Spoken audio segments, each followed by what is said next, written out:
Students, आज हम electricity class 10th का एक चैप्टर करने वाले हैं और इस चैप्टर के अंदर बच्चों हम सभी न्यूमेरिकल्स को डिस्कस करेंगे।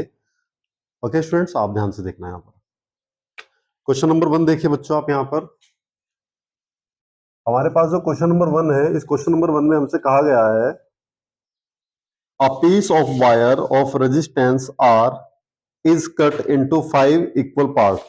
हमारे पास एक वायर है और पर्टिकुलर इस वायर का कुछ रेजिस्टेंस है। रेजिस्टेंस की वैल्यू कितनी है बच्चों इसकी? इन्होंने कहा है रेजिस्टेंस की वैल्यू हमारे पास है कितनी? आर। ठीक है, आर है। इसने कहा इस रेजिस्टेंस को हमने 5 इक्वल पार्ट में डिवाइड कर दिया है। तो 5 इक्वल पार्ट 1 2 3 4 एंड 5, हमने यहां पर 5 इक्वल पार्ट कर लिए बच्चों। ओके, 5 इक्वल पार्ट करने के बाद these parts are connected in parallel. हमने यहां पर इन्हें पैरेलल कनेक्ट कर दिया है और हमें बच्चों यहां पर इसका इक्विवेलेंट रेजिस्टेंस फाइंड करना है। ओके, पैरेलल करना। अब जैसे सपोज करो हमारे पास ये था, क्योंकि वायर की लेंथ सपोज करो जो भी है एल है, हमने इसे कितने इक्वल पार्ट में डिवाइड कर दिया? हमने इसे 5 इक्वल पार्ट में डिवाइड कर दिया, क्योंकि मटेरियल सबका सेम है और एक ही मटेरियल से ये बने हुए हैं। तो रेजिस्टेंस बच्चों कितने हो जाएंगे? R/5। रेजिस्टेंस आपका 5 पार्ट में भी डिवाइड हो जाएगा आपका। क्यों बच्चों? Resistance is directly proportional to length. Resistance length के डायरेक्टली प्रोपोर्शनल होता है। जैसे जैसे हमारी लेंथ बढ़ेगी वैसे वैसे रेजिस्टेंस बढ़ता चला जाएगा और जैसे जैसे लेंथ डिक्रीज होगी रेजिस्टेंस भी घटता चला जाएगा। तो यहां पर हमारे पास जब रेजिस्टेंस आर है तो लेंथ कितनी है? एल। और हमने यहां पर क्या करा बच्चों? इसके 5 पार्ट करे, तो ऐसे ही इसके भी 5 पार्ट हो जाएंगे। तो ठीक है, अभी हमारे पास 5 रेजिस्टेंस है और इसे हमने अकॉर्डिंग टू क्वेश्चन पैरेलल में कनेक्ट कर दिया है।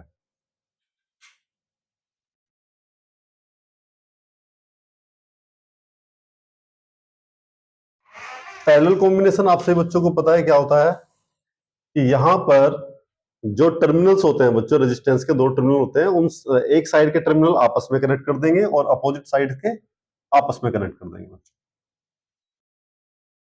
अब ये पैरेलल में कनेक्ट हो चुके हैं। आप सभी बच्चों को इनके रेजिस्टेंस पता है कितने हैं? R/5, R/5, R/5, R/5, R/5। Connect करने के बाद हमें यहां पर क्या फाइंड करना है?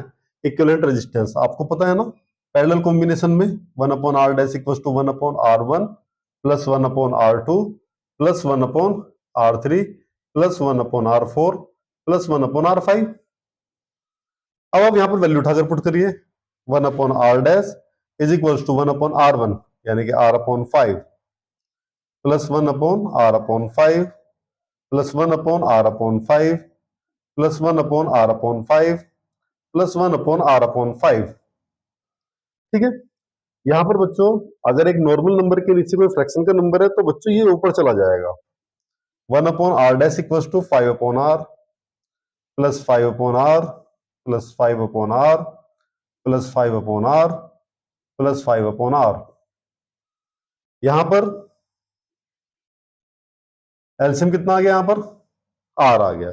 ऊपर वाली वैल्यू आप डायरेक्ट जोड़ दीजिए। 5 plus 5 plus 5 plus 5 plus 5, 1 2 3 4 5, 25। 1/r dash कितना है बच्चों आपके पास? 25/r। लेकिन हमें तो किसकी वैल्यू फाइंड करनी है? आर डैश की। तो आर डैश कितना आ गया बच्चों? R/25। आई थिंक आपको बच्चों ये समझ में आया होगा। हमारे पास जो आंसर निकल कर आया, कितना निकल कर आया? R/25। अगर आप इसे रेशियो में फाइंड करना चाह रहे हैं बच्चों, तो रेशियो में आप कैसे फाइंड करेंगे? तो आप इसे R डैश अपॉन R 1/25, और आप इसे ऐसे भी लिख सकते हैं बच्चों अगर आपसे कंपेयर पूछा जाएगा, या फिर आप बच्चों इसे ऐसे भी लिख सकते हैं। अगर यहाँ पर R पहले है, R डैश बाद में है, तो आप इसे 25:1 इस तरह से भी आप लिख सकते हैं बच्चों। ओके, आई थिंक आपको समझ में आ गया होगा बच्चों क्वेश्चन। ये इजी क्वेश्चन है। नेक्स्ट क्वेश्चन देखते हैं।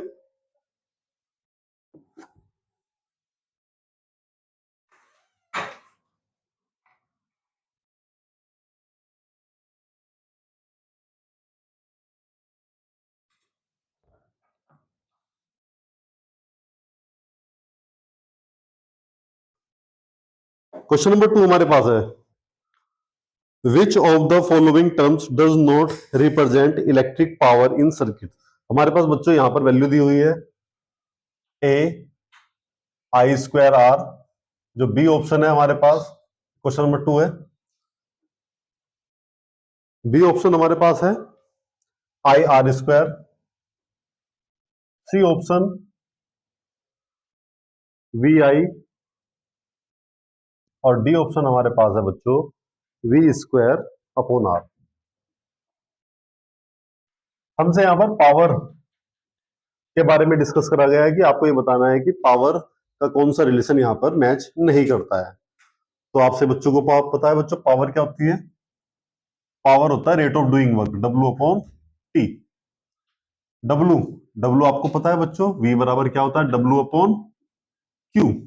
तो डब्ल्यू की जगह वी इंटू क्यू लिख सकते हैं अपॉन टी। और आपको पता है क्यू का फॉर्मूला क्या होता है, I equal to Q upon T. तो क्यू क्या बनेगा आपका बच्चों, आई टी। क्यू की जगह आप आई टी लिख सकते हैं, टी से टी कैंसिल। तो पावर का एक फॉर्मूला तो वी आई, वी आई है यहां पर, हाँ जी ये करेक्ट है बच्चों। सेकंड देखते हैं, अगर हम ओम्स लॉ का यूज करते हैं तो वी बराबर क्या होता है बच्चों, आई आर। अगर मैं यहां पर वी की जगह आई आर पुट कर देता हूं बच्चों, वी की जगह आई आर पुट करते हैं, आई आर, और एक आई बच्चों यहां पर ये भी हमारा, तो पावर का फॉर्मूला बन जाएगा आई स्क्वायर आर। तो आई स्क्वायर आर है, हाँ ये फॉर्मूला भी है बच्चों हमारे पास। अगर मैं बच्चों यहां पर आई की जगह यहां से वी अपॉन आर पुट करता हूं, आई की जगह वी अपॉन आर पुट करता हूं, तो P equals to V upon R, इसका स्क्वायर करते हैं बच्चों। तो P equals to V square upon R square into R, एक आर से आर कैंसिल हो जाएगा, पावर के लिए कितनी आई, वी स्क्वायर अपॉन आर। तो यहां पर ये फॉर्मूला भी हमारे पास है, ये फॉर्मूला हमारे पास नहीं है, तो इनकरेक्ट ऑप्शन कौन सा है ये। तो आंसर आपका कितना आ जाएगा, आंसर आ जाएगा B option I R square. Okay students, हम यहां पर नेक्स्ट क्वेश्चन करते हैं, क्वेश्चन नंबर 3।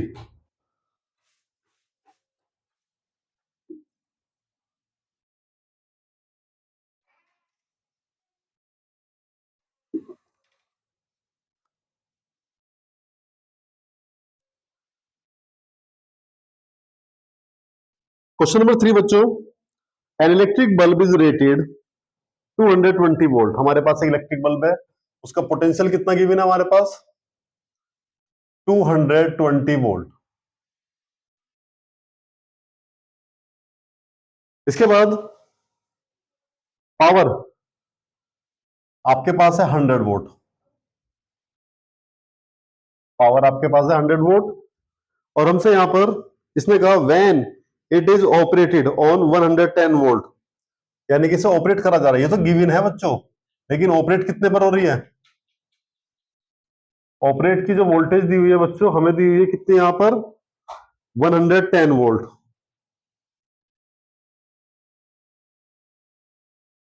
और हमें बच्चों यहां पर ये बताना है कि यहां पर पावर कंज्यूम, पावर कितनी आई है बच्चों। ओके स्टूडेंट्स, आप बच्चों यहां पर ध्यान से समझना इस क्वेश्चन को। एक्चुअली आपको जब भी इस तरह का क्वेश्चन देखने के लिए मिलता है कि आपके पास वोल्टेज भी है, आपके पास पावर भी है, फिर वोल्टेज दे दी, फिर दूसरी पावर पूछ ली, तो आपको करना ही है, आपको सिंपल सा आपको यहाँ पर रेजिस्टेंस की वैल्यू फाइंड कर लेनी है, और रेजिस्टेंस की वैल्यू फाइंड करने के बाद आप फिर दोबारा से पावर का वो फॉर्मूला अप्लाई करेंगे जिसमें रेजिस्टेंस आपको गिवन हो। क्लियर, देखिए आप यहाँ पर सबसे पहले हम यहाँ पर पावर निकालते हैं। तो अभी बच्चों ने पावर के कुछ फॉर्मूले पढ़े थे, तो पावर का एक फॉर्मूला होता है बच्चों वी स्क्वायर अपॉन आर। अब यहां पर बच्चों हम क्या करने वाले हैं, हमारे पास जो वैल्यू है वो रखेंगे यहां पर उठाकर। बेटा पी हमारे पास कितना है, स्टार्टिंग में 100, वी हमारे पास 220 का स्क्वायर है अपॉन आर, आर यहां पर आ जाएगा क्रॉस मल्टीप्लाई से 220 इंटू 220 अपॉन 100, 2 जीरो से 2 जीरो कट गई। आर आपके पास कितना आया, मल्टीप्लाई करते हैं बेटा 22 इंटू 22 की 44, 44 तो 484, इतना आपके पास रेजिस्टेंस आ गया। अब आप ये रेजिस्टेंस फाइंड करने के बाद बच्चों अब आप दोबारा से पावर का फॉर्मूला वो लगाइए जो आपको एक्चुअली भी 3 फॉर्मूले पढ़े थे हमने पावर के, एक तो रेजिस्टेंस आए और जो गिवन वैल्यू वो आए, आपको यहाँ पर आई भी मिल सकती है और आपको यहाँ पर वी भी मिल सकती है। तो फिर से बच्चों में तो फॉर्मूला ये लगाना पड़ेगा क्योंकि हमारे पास आर है और हमारे पास वी भी है। तो पी बराबर क्या था, वी स्क्वायर अपॉन आर।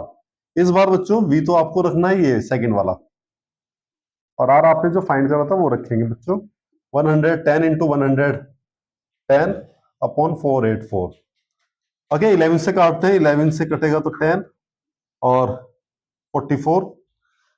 फिर दोबारा 11 से काटते हैं बच्चों, तो यहाँ 10 और यहाँ पर 4 और 100 divided by 4 25 vote.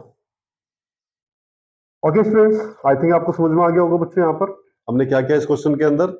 Next question करते हैं बच्चों, आप ध्यान से देखना, आंसर चेक कर लेते हैं इसका आंसर। चलो दिया हुआ नहीं है। ओके तो 25 वोट हमारा यहाँ पर आंसर आया है। नेक्स्ट क्वेश्चन करते हैं बच्चों।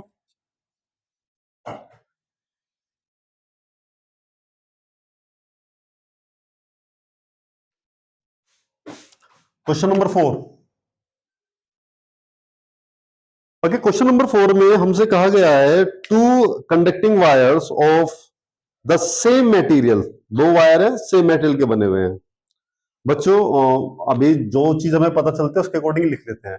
एक्चुअली अगर अलग अलग मटेरियल होते हैं तो उनकी रेजिस्टिविटी अलग अलग देखने के लिए मिलती है। तो रो 1 की वैल्यू भी रो और रो 2 की वैल्यू भी रो, अगर यूज होगा तो यूज कर लेंगे, अदरवाइज इग्नोर मारेंगे। तो two conducting wires of same material of equal length, दोनों की लेंथ भी सेम है, यानी कि L1 भी आपके पास L है एंड L2 भी आपके पास L है। तो ठीक है, equal length and equal diameter, दोनों की डायमीटर भी क्या है, इक्वल है। तो डायमीटर यानी कि D और यहां पर भी डायमीटर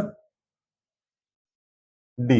एक्चुअली डायमीटर D है तो आप रेजिस्टेंस फाइंड करते हैं, तो रेजिस्टेंस क्या हो जाएगा बच्चों, डायमीटर का हाफ बोलते हैं, तो R1 हो जाएगा D/2 और R2 भी हो जाएगा बच्चों आपका D/2 हो जाएगा। दोनों का डायमीटर भी सेम है। First connected in series. बच्चों आपने देखा कि यहाँ पर जो चीज हमें गिवन है, अगर ये सारी चीज आपको इस तरह से इक्वल दिख रही है ना बच्चों, तो यानी कि R1 की वैल्यू अगर हम R कंसीडर कर रहे हैं तो R2 की वैल्यू भी आपकी R ही रहने वाली है। इस बात का आपको ध्यान रखना है। अभी फिलहाल दोनों का रेजिस्टेंस क्या है बच्चों, सेम है। अब इसने हमसे क्या करा, इन दोनों वायर को हमने पहले तो फर्स्ट कनेक्टेड इन सीरीज, पहले हम इन्हें सीरीज में कनेक्ट करते हैं। तो पहले हमारे पास दो वायर है, इन्हें सीरीज में कनेक्ट कर दो, ये पहले वायर और ये सेकंड वायर, दोनों को सीरीज में कर दिया। ये R1 रेजिस्टेंस और ये R2 रेजिस्टेंस, दोनों सीरीज में कर दिया। बेशक इसकी वैल्यू R हो और यहां पर भी इसकी वैल्यू कितनी है, R ही है। सीरीज में कनेक्ट हो चुके हैं और इसके बाद हमसे कहा कि then connect in parallel to the same potential, potential same है बच्चों।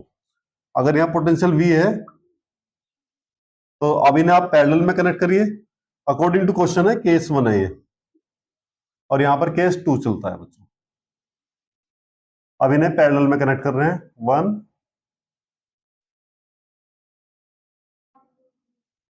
R1 और ये R2, दोनों को पैरेलल में कनेक्ट कर रहे हैं।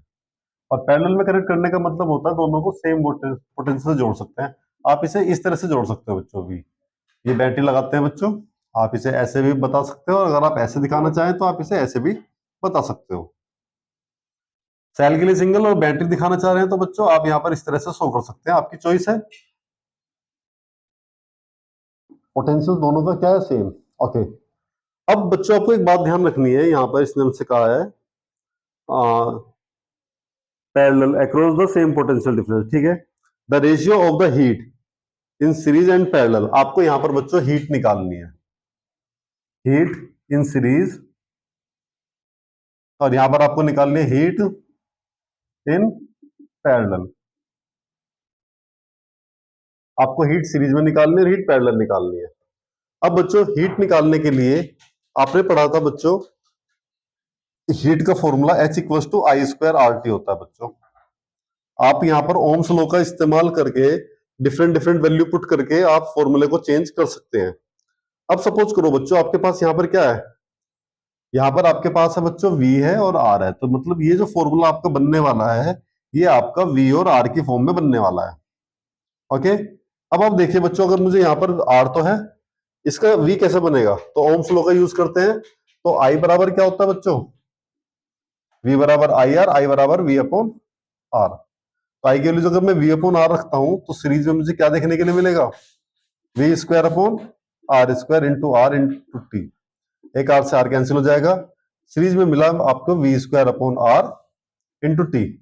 अब यहां पर अब एक चीज देखिए बच्चों, हमारे पास वी तो वी है, लेकिन आर की वैल्यू कितनी है बच्चों, आर की वैल्यू यहां पर हमारे पास है कितनी, आर, और यहां पर भी आर। तो कितना हो गया बच्चों हमारे पास, इस आर की जगह बच्चों आप रखेंगे 2r, क्योंकि सीरीज कॉम्बिनेशन में ये जुड़ जाता है। तो V square upon 2r into T, इसे तो मानिए आप इक्वेशन नंबर 1। अब पैरेलल में आइए बच्चों, पैरेलल पहले एक्चुअली सीरीज में जो रेजिस्टेंस होता है वो डायरेक्ट आप निकाल सकते हो। कैसे, आर इक्वल टू क्या, R one plus R two, तो ये हो जाएगा आर प्लस आर, और ये आ गया आपका 2r। चलो जी ठीक है, यहाँ तो आर इक्विवेलेंट हमने फाइंड कर लिया था, 2r वही हमने यहाँ पर पुट करा था। अब पैरेलल में क्या होता है बच्चों, 1 upon R dash equal to 1 upon R one plus 1 upon R two. यहां पर वैल्यू पुट करेंगे 1 upon R plus 1 upon R, और यहां पर आर एलसीएम आ गया, 1 प्लस 1 आपका मिलता है 2 अपॉन आर। तो 1 अपॉन आर डैश की वैल्यू कितनी आई, तो आर डैश आपको मिला आर अपॉन 2 मिला आपको आर डैश। अब बच्चों यहां पर आर डैश निकलने का, तो फिर से आप ये वाला फॉर्मूला उठा के रखिए डायरेक्ट, एच पैरेलल का, तो V square upon R into T. लेकिन आर की जगह आप क्या रखेंगे बच्चों, आर की जगह आप आर बाई 2 रखेंगे। आपको बताया था नीचे वाली वैल्यू ऊपर चली जाएगी, 2v² upon R into T. ये क्वेश्चन नंबर 2 आ गई आपकी। देखते हैं इन्होंने क्या पूछा है बच्चों। इस क्वेश्चन में इन्होंने हमसे पूछा है, यहां पर हमसे रेशियो पूछा गया, हीट प्रोड्यूस इन सीरीज से पैरेलल, सीरीज टू पैरेलल। तो बच्चों सीरीज वाला ऊपर रहेगा, पैरेलल वाला क्या रहेगा, नीचे रहेगा। तो यहां पर आगे करते हैं, एच एच को डिवाइड कर दीजिए एच पी से। जब डिवाइड करेंगे बच्चों, वी स्क्वायर ऊपर है, वी स्क्वायर ऊपर है, कट जाएगा। यहां पर देखिए टी से टी कट जाएगा, मैं रख देता हूं बच्चों यहाँ पर वी स्क्वायर अपॉन 2 आर, और यहां पर टी, और अपॉन देखिए बच्चों 2v² अपॉन आर, यहाँ पर टी से टी कैंसिल, वी स्क्वायर से वी स्क्वायर कैंसिल, आर से आर कैंसिल, लेकिन ये मल्टीप्लाई हो जाएगी 1/4। बच्चों रेशियो में लिखने के लिए आप इसे 1/4 लिख सकते हैं। ओके, तो इसका ऑप्शन यहाँ पर देखने के लिए मिल रहा है हमें, सी ऑप्शन देखने के लिए मिलता है। ठीक है, तो इसका ऑप्शन है बच्चों सी। ओके, नेक्स्ट क्वेश्चन करते हैं बच्चों। आई थिंक आपको बच्चों समझ में आया होगा। इन क्वेश्चंस की आपको बच्चों बहुत अच्छे से प्रैक्टिस करनी है। जब आप इन क्वेश्चंस की बहुत अच्छे से प्रैक्टिस करेंगे बच्चों, तब आपको बच्चों आप देखेंगे कि ये जो अलग